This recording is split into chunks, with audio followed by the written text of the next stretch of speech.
Coucou tout le monde, j'espère que vous allez bien. Aujourd'hui, on se retrouve pour une nouvelle vidéo et dans cette vidéo, je vais vous montrer comment tracer le patron de base du pantalon. Alors, ça a l'air difficile, on va pas se mentir, quand on entend pantalon, patron, euh, on se dit waouh, c'est chaud. Mais croyez-moi, si vous suivez la vidéo du début jusqu'à la fin, vous allez voir que c'est très facile. Ah oui, très très facile. Il suffit juste de suivre la vidéo, d'écouter bien et vous allez voir qu'il n'y a rien de compliqué. Je sais que quand on entend patron, ça peut paniquer. On se dit, ouais, il faut calculer, il faut faire ça. Mais croyez-moi, c'est facile. Si je le dis, c'est que c'est facile. Moi, je ne suis pas fort en maths, hein, du tout. Autant où j'allais à l'école, je ne sais pas comme si j'ai justement... mais bon, croyez-moi, j'étais pas la meilleure de ma classe. Donc, si moi, qui n'étais pas la meilleure de la classe, arrive à faire des patrons, hein, donc voilà. Sans plus tarder, je vais vous laisser avec la suite de la vidéo. Mais avant ça, je tiens à dire que il y aura beaucoup de patrons de base que je vais poster sur ma chaîne, tout simplement parce que j'avais pas vraiment posté les patrons de base. Je pense que j'avais juste posté euh, je sais plus, mais en tout cas, je pense une vidéo ou deux, et, mais pas grand-chose. Tout ce qui est pantalon, robe de base et tout ça, j'avais pas posté. Donc, sachez que les vidéos qui vont suivre, il y aura beaucoup de patrons de base. Donc, si tu n'es pas encore abonné sur ma chaîne, je t'invite à t'abonner, d'accord, et d'activer la cloche de notification pour ne rien rater. C'est très important. Pourquoi je vous dis ça? Parce que pour pouvoir faire d'autres modèles, les patrons de base, franchement, c'est pas pour rien qu'on appelle les patrons de base. C'est vraiment, vraiment important. Parce que si vous réussissez à faire des patrons de base, mais tous les modèles que vous voyez ici, là, que vous rêvez, des robes que vous rêvez, des pantalons de façon mais très moderne, chic, tout ce que vous voulez, je perds mes mots. Sachez que les patrons de base sont très importants. C'est sur ça que je suis en train de travailler en ce moment. Donc vraiment, j'insiste, je vais répéter. Si toi qui n'es pas encore abonné sur ma chaîne, abonne-toi, active la cloche de notification pour ne rien rater. Parce que toutes les vidéos qui vont suivre, ça serait vraiment des vidéos des patrons de base. Voilà. Sans plus tarder, je vous laisse avec la suite de la vidéo. Bye. Alors ici pour la largeur, ce que je vais faire, c'est que je vais faire tour de bassin divisé par 4 plus 1 cm pour les onces. Et ici, je vais venir placer la longueur de la taille jusqu'aux chevilles.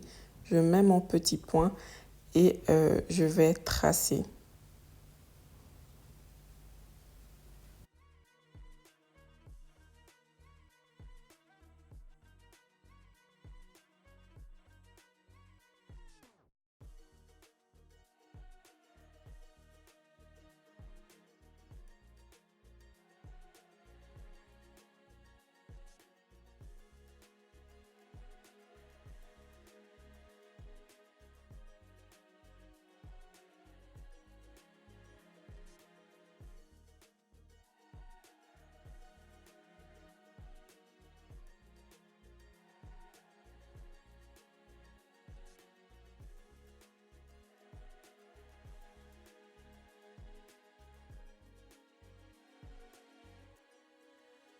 Alors, une fois que j'ai fini de faire tout ça, au niveau de la cheville, je vais rajouter 3 cm de plus. Ça, c'est pour l'ourlet.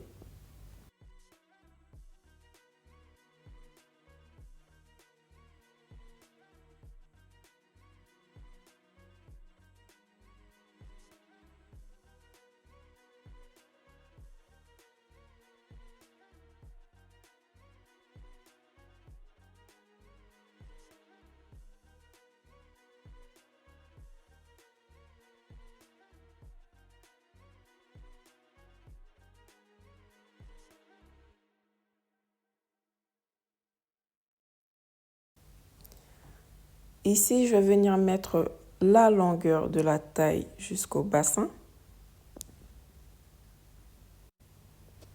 Une fois que j'ai fini de faire ça, ici je vais venir mettre le montant. Donc je vais faire tour de bassin divisé par 4. Ce que je vais trouver, je vais venir mettre 2 repères. Il y a un là et je vais mettre de l'autre côté mon repère. Ensuite, sur ce montant, je vais faire tour de cuisse divisé par 2 plus 1 cm pour les anses et je trace.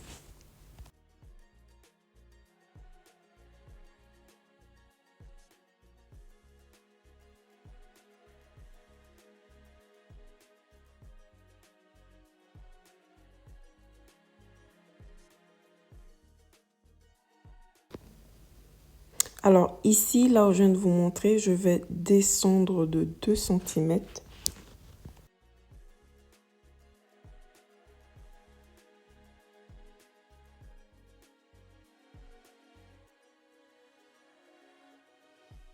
Pareil, ici, c'est 2 cm aussi. En fait, c'est 2 cm de chaque côté. Ensuite, à partir de là, je vais venir reporter la valeur de mon tour de taille divisé par 4 plus 2 cm pour les pinces. Et ici, je mets mon repère. Ici, je vais venir prendre mon perroquet, le placer comme vous pouvez voir sur la vidéo et je vais tracer.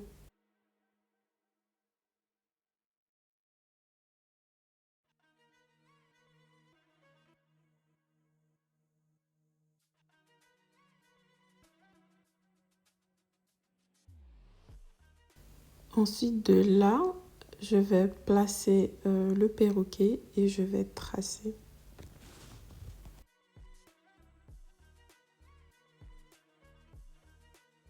Ensuite, à partir de la ligne de bassin, je vais venir relier jusqu'à ce point là au niveau de la taille. De là à là, je vais diviser cette partie. C'est pour la pince.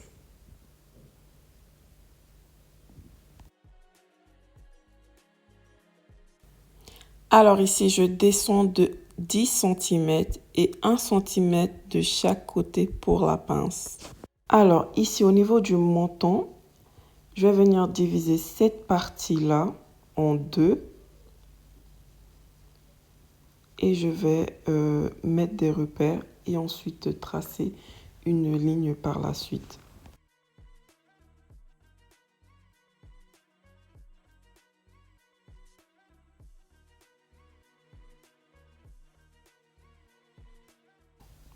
Ici, je vais venir placer la longueur de ma taille jusqu'au genou.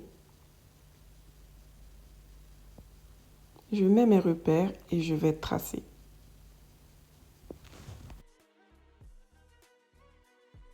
Surtout, il ne faut pas oublier d'écrire ligne de taille, bassin, menton, genou, cheville. C'est très important pour ne pas s'embrouiller. Alors ici, pour le genou, je vais faire tour de genou divisé par 2. Ce que je vais trouver, c'est ce que je vais venir placer ici de chaque côté. Pour vous donner un exemple, en fait, moi, mon tour de genou fait 42. J'ai divisé ce 42-là en 2 et j'ai trouvé 21. Et c'est ce 21-là que je vais reporter en mettant 10,5 de chaque côté, en fait. Et je fais la même chose pour la cheville. Tour de cheville divisé par 2, ce que je trouve, je vais venir le partager en le mettant au milieu du pantalon. Une fois que j'ai fini de mettre tous mes petits repères, je vais venir connecter tout ça.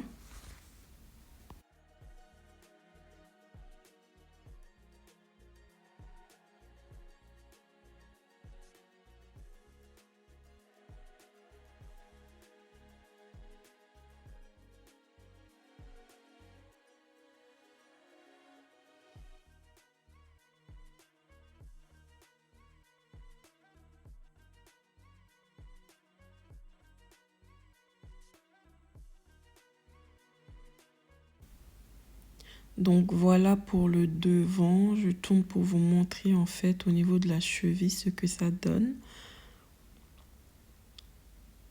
Voilà. Alors pour le ourlet, en fait il faut le plier comme ça. D'accord, et je vais couper. Je coupe toujours mes patrons pour vous montrer en fait pour que euh, histoire de ne pas faire des erreurs en fait. C'est très important pour moi de montrer aussi comment couper en fait le patron.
Alors ici pour le dos, je vais placer mon patron du devant comme ça. Il faut vraiment le placer de façon droite, bien épinglé. Ensuite, pour les valeurs de couture pour le dos, ici, je vais sortir de 5 cm au niveau de la cheville et je trace. Pareil aussi au niveau genou, je sors de 5 cm aussi, je trace mon trait. Et pour le bassin, pareil. Pour la fourche du dos, ce que je vais faire, c'est que moi, je vais faire tour de bassin divisé par 16. Ce que je trouve, je le place là. Ici, au niveau de là, je vais augmenter de 3 cm. Vous pouvez aller jusqu'à 5. Hein. Moi, j'augmente de 3 cm par là. Je vais le connecter comme ça. Je place ma règle et je trace. Alors ici, je vais utiliser mon perroquet pour bien tracer cette ligne. Vous pouvez voir qu'il n'est pas droit. Donc avec mon perroquet, c'est mieux.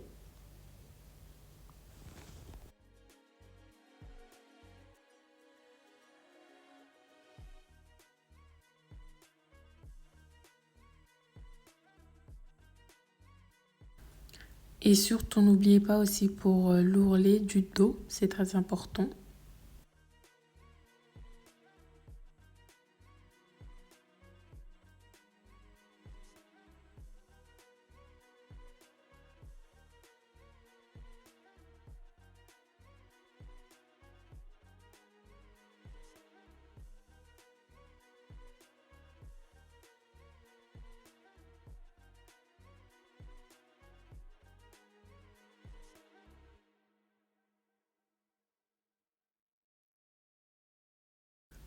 Alors sur le côté, je vais recopier tout simplement cette partie-là en faisant des petits points et tracer par la suite. Alors ici, j'ai failli oublier de tracer la ligne de bassin montant, genou et la cheville. Il faut le faire aussi hein, si jamais vous tracez votre patron pour le pantalon, à ne pas oublier. Ici, au niveau de la taille, je vais diviser en 2. Je mets mon repère pour tracer la pince. Ici, pour le dos, la pince est de 13 centimètres. Je vais mettre ma règle un peu penchée. Voilà. Et je trace. Il ne faut pas que la pince soit droite.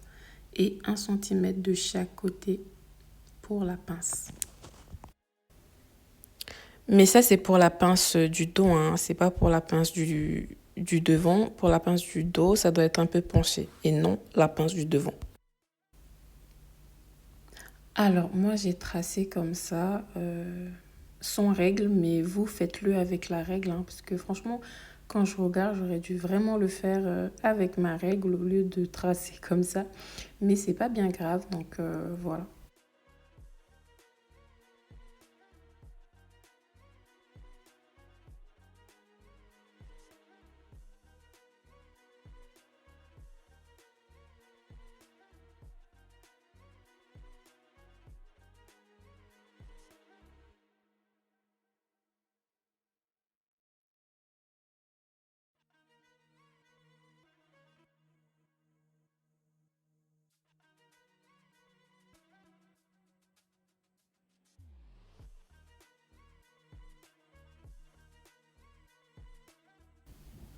Alors ici, je vais venir écrire mon devant et sur cette partie ici au niveau de la taille, je vais couper cette partie parce que j'en ai plus besoin. C'était juste pour m'aider pour le dos.